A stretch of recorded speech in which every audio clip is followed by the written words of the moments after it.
back to today's episode. What would you define as depression?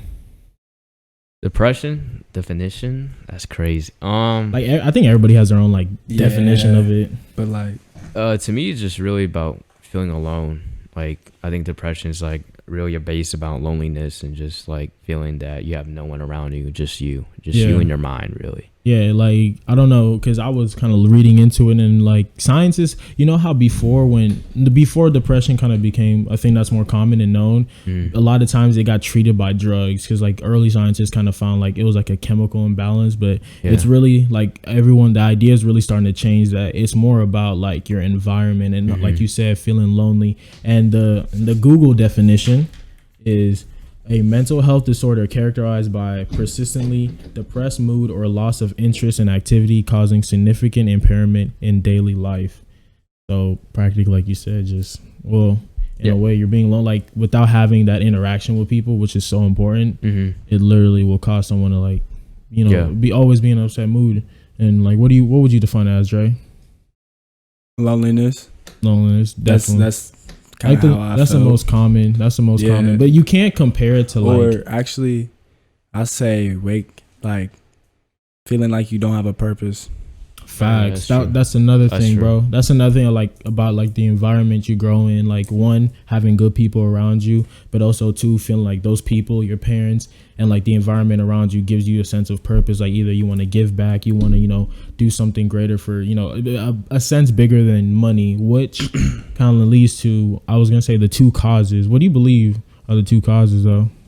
Two causes of depression to me. Well, not just the only two causes. We're not just gonna say that, but like the two, like, well, in your opinion, name two causes. Expectations and like trying to be like the best you can. I guess in the same way, but to me, it's mostly expectations. Expectations. You say that kind of off of like a personal level. Personal reasons. Level. Yeah. And what about expectations in your life you felt, bro? For like example, like everybody in my family wanted me to be like the best. Like like growing up, like I was the only child, and everybody wanted to be like a doctor or anything that makes a lot of money. And like I didn't really do good in school as much as I should. But that was like elementary to middle school, and then high school is when like I really started to pick up. But everybody wanted me to be the best as I can, and like not knowing or not really like thinking about if I can really achieve those expectations. Kind of like, damn, like maybe I'm not meant for this, Yeah, and it weighs a heavy like weight on you, thinking like having someone else's goals about yourself, which is crazy. It's like you're trying to live up to someone else's standard instead of what you want to do, what makes you happy. And would you like relate to the expectations? Yeah, expectations a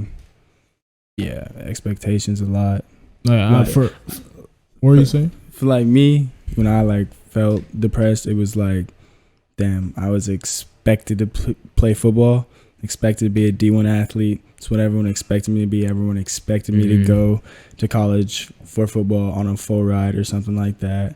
Like everyone only thought I knew football, but it's then like there's so many things in life you can't control that sometimes, like even if those were your own expectations on yourself, whether it's external, internal, there's things you can't control. Like you're not going to be able to control the type of like school you go to all the time. You're not going to be able to what happens in your life in certain situations. For me personally, I feel the same way related to sports. You're thinking that you have a high expectation for yourself, but it's sometimes it's not the way, you know what I'm saying? Sometimes it takes us like something big to happen for you to realize like, oh, like this isn't always meant to be. Like I have different interests and stuff, which was the biggest thing to me.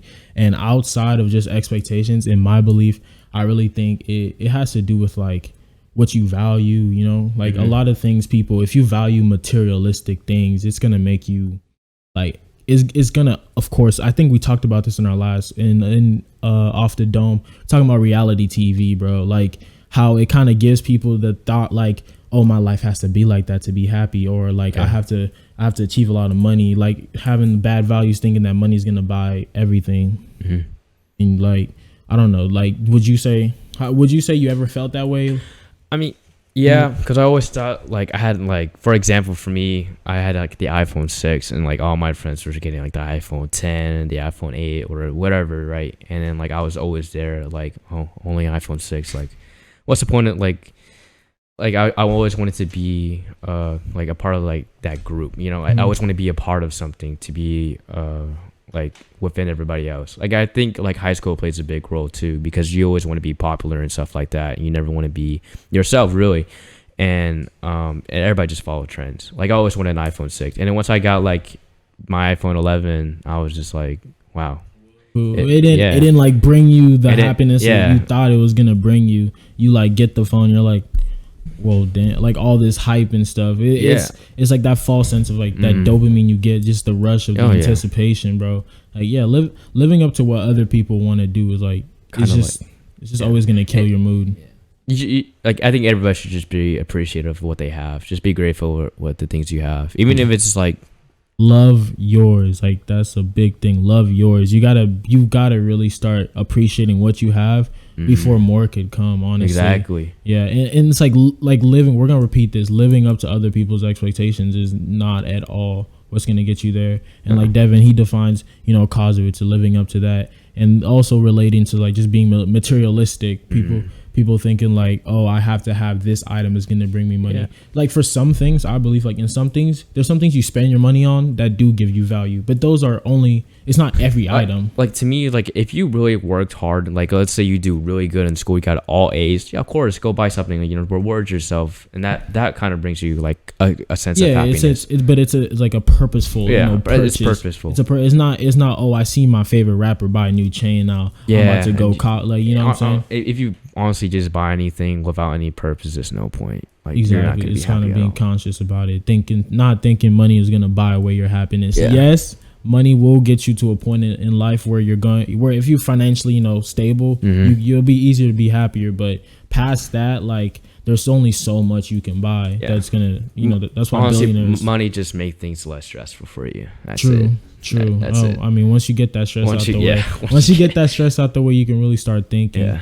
And another thing is like, it's been said there was a study done on Americans saying that 39% of Americans believe that they're like alone. They kind of have a sense of loneliness, which if you think about 39%, it's not half, but to have close to 40% of your population believe they're alone. That's crazy. Like people say we're like the loneliest society in human history. Yeah. Would you attribute that to like social media? I mean, you being an influence and everything, do you kind of did you feel like that experience of depression? Like did social media kind of isolate in a way? Because I hear a lot like whenever you blow up or whatever, you kind of have a lot of people coming at you, fake people and like all that would. I mean, yeah, like when I was like blowing up in the summer, like I did have a lot of people like hitting me up again, like people I didn't even talk to, like in high school. They're just like, oh, hey man, like how you doing? I'm like, dude, like we didn't talk in high school.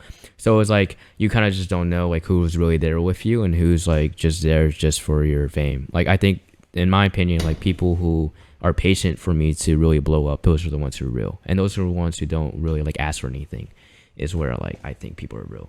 Did you ever feel that like people seen this image of you on social media, but like behind the scenes they didn't know everything you've gone through? Oh yeah, I mean we've been friends for a while, so you told me everything that happened. Yeah, like for real, like during the whole social media thing, I always had to like fake my smile. Like it was really hard for me to like. I mean, my bad. It was like really easy for me to just be like, oh, I have to do a smile on camera. I think people will think I'm okay, but really I'm not. Like it's really really hard because you don't want I don't want my supporters to think that I'm dealing with something, and like I don't want them to have like that. Pity.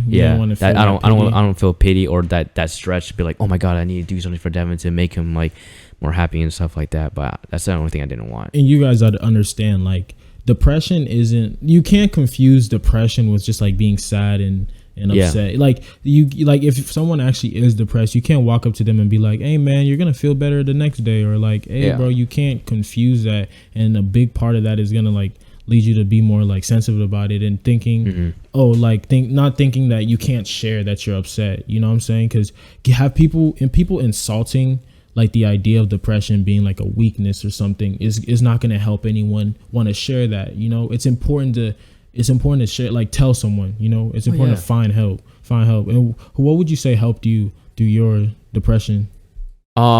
It was really my SDG group that was really doing for me. Like, shout out to Dawn if you're watching this, but she was the one. Shout out SDG, the first. We're gonna bring him back. Yeah, but she was the one that really kept me out. Like, I was gonna like OD in pills, like ibuprofen. Like that was gonna kill me for sure. Like I know I was gonna be in pain, I was gonna die. Like, But she called the cops on me, and then like I had to go to a mental rehab hospital and like get my mind straight, off my phone for 4 days, didn't have any communication, only wrote like a few phone numbers to talk to. And that like whole was like really being, you was forced to just kind of focus on yourself. I was forced to really focus on myself and really like rethink about my life. And obviously shout out to all the mentors over there to really boost me, you know, to be where I'm at. But I mean, yeah, like sometimes like people really do care about you and you just don't know it. Like as like honestly, I'll do anything for everybody who's like really down there, because I've been there, and I don't want anybody to live what I went to. And